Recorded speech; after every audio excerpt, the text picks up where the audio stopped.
Alors nous sommes le jeudi 15 novembre 2018, nous sommes de retour à Toulon. J'ai quelqu'un à côté de moi, j'ai lui demandé de se présenter. Bonjour. Bonjour Philippe, Jérôme Navarro, adjoint au maire de la ville de Toulon, en charge des festivités, événements, protocoles et cérémonies. Conférence de presse ici à la mairie de Toulon, mairie d'honneur, avec le point de vue absolument magnifique. Et puis on vous retrouve, on avait le souvenir avant les vacances. Quelques mois plus tard, parce que les mois passent, on est sur le préparatif des fêtes de Noël et des manifestations qui vont en découler. Vous nous avez tout expliqué, vous avez fait parler des gens. Est-ce qu'on peut avoir une synthèse de cette conférence de presse ? Je vais essayer Philippe, c'est vrai que c'est pas évident parce que beaucoup de choses sont faites dans le cadre de ces festivités de Noël. Elles sont faites avec du cœur, elles sont faites avec beaucoup d'engagement parce que c'est une période qui pour toute l'équipe municipale et notamment pour monsieur le maire est une période très importante.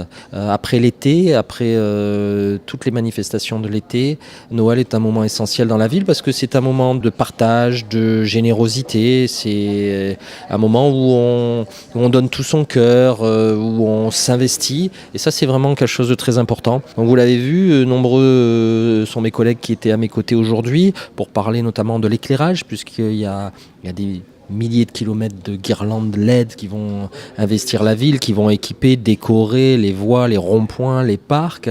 Il va y avoir ce village de Noël Place de la Liberté qui cette année aura des nouveautés, ce décor qui va intégrer différentes parties du village, la réorganisation des chalets, plus d'ouverture sur notre fontaine de la Liberté. Qui se construit actuellement, faut le dire. Qui se construit actuellement depuis mi-octobre. Bon, alors c'est vrai que chaque année, on a du mal, on est en octobre, il fait beau, il y a encore du soleil, des gens se baignent, on est face à cette rade magnifique aujourd'hui avec ces températures pour un mois de novembre assez exceptionnelles.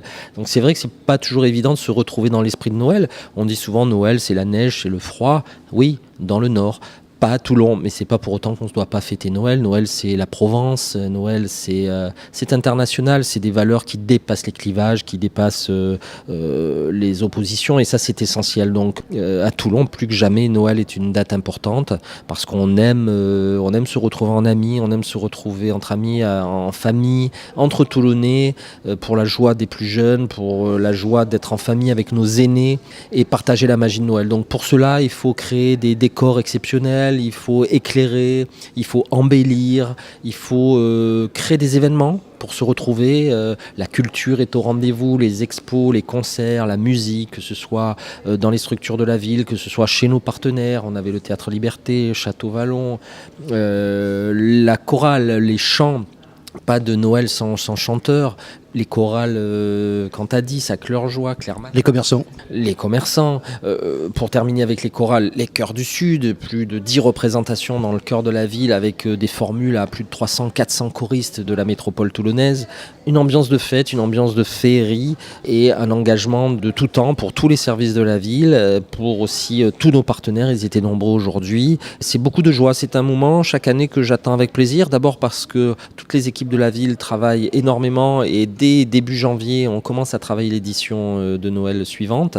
Et puis parce que aussi c'est un moment où on retrouve l'ensemble des partenaires avec qui on travaille tout au long de l'année et qui aussi plus particulièrement pour Noël ont une programmation, ont une implication dans la ville. Et puis moi en tant que papa, je retrouve avec ma fille la magie de Noël au travers de son regard. Elle me dit alors papa, le sapin il revient cette année, le sapin manège, la crèche on va la revoir, ça fait 10 fois qu'elle la voit, mais elle a envie de la revoir. C'est féerique, c'est la magie. Elle vient avec moi. Elle découvre la manière dont on prépare les décors.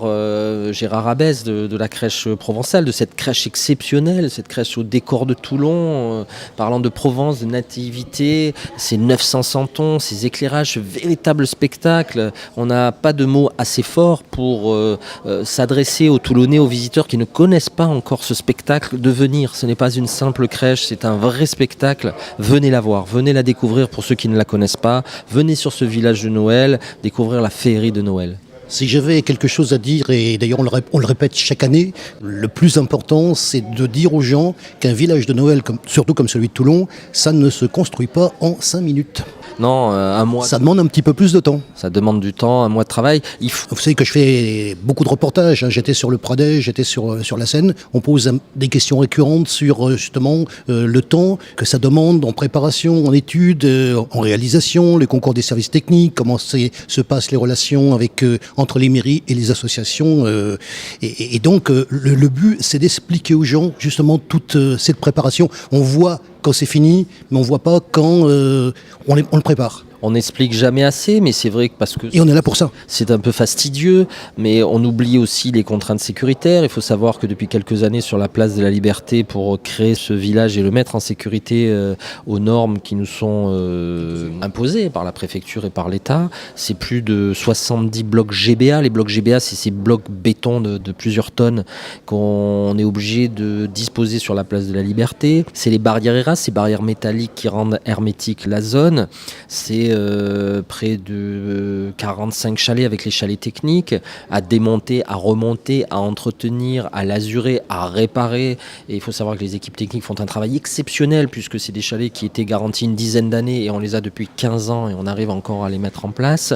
C'est l'accueil de ce sapin exceptionnel manège, c'est cette crèche, plus d'un mois de... Alors il faut monter ce chapiteau qui est un chapiteau spectaculaire, mais aussi les bénévoles, les retraités de l'association Sous les Lumières de Provence qui mettent en place cette crèche, travaillent pendant près d'un mois. On fait quand même un coucou à Claude Constant, hein, qu'on connaît bien tous les deux. Bien sûr, et tous les gens qui travaillent avec lui, qu'on va voir, hein, bien sûr. On le connaît plus particulièrement, mais il ne faut pas oublier tous les autres. Gérard aussi, ce sont des passionnés, ils travaillent de 7h du matin jusqu'à 17h en non-stop pendant un mois. Ils sont plus d'une cinquantaine et c'est juste exceptionnel de pouvoir avoir ça à Toulon. Le décor, on l'appelait le décor central, mais cette année ça change, il sera plus central, il sera dans la continuité de la crèche, ça fait partie des nouveautés. Mais ce décor central qui est créé sur mesure pour la ville de Toulon chaque année nécessite pour les services de la mairie de passer un marché, de demander à des entreprises de candidater pour nous proposer un décor. C'est un décor son, lumière, avec des automates, parlant de la magie de Noël, éclairé, sonorisé. C'est une ambiance exceptionnelle. Ce décor est gratuit, on peut le traverser gratuitement. Des chalets avec 8 nouveaux chalets sur les 40 chalets qui sont sur le village de Noël. Bref, tout est fait pour passer un moment exceptionnel. Le chalet des associations, on avait nombreux de nos partenaires. On n'oublie pas notre histoire, la Provence, l'école de la Targo. On n'oublie pas la musique, les chants. On n'oublie pas les jeunes avec les yeux dans les jeux. Les scouts qui vont venir faire des animations, les robes de princesse, toute la magie de Noël, le chalet du Père Noël, des spectacles, un spectacle rigolo, exceptionnel sur une centaine de mètres carrés les 8 et 9 décembre. Ce serait presque tout long de tout vous raconter. Il y a le programme fait par la ville et par les services de communication de la ville qui est très complet. On n'oublie pas les quartiers, on n'oublie pas la lumière, on n'oublie pas les sapins enneigés, on n'oublie pas le social, on n'oublie pas la jeunesse. Bref, on pense à tout le monde et ça c'est juste essentiel pour ces festivités de Noël à Toulon.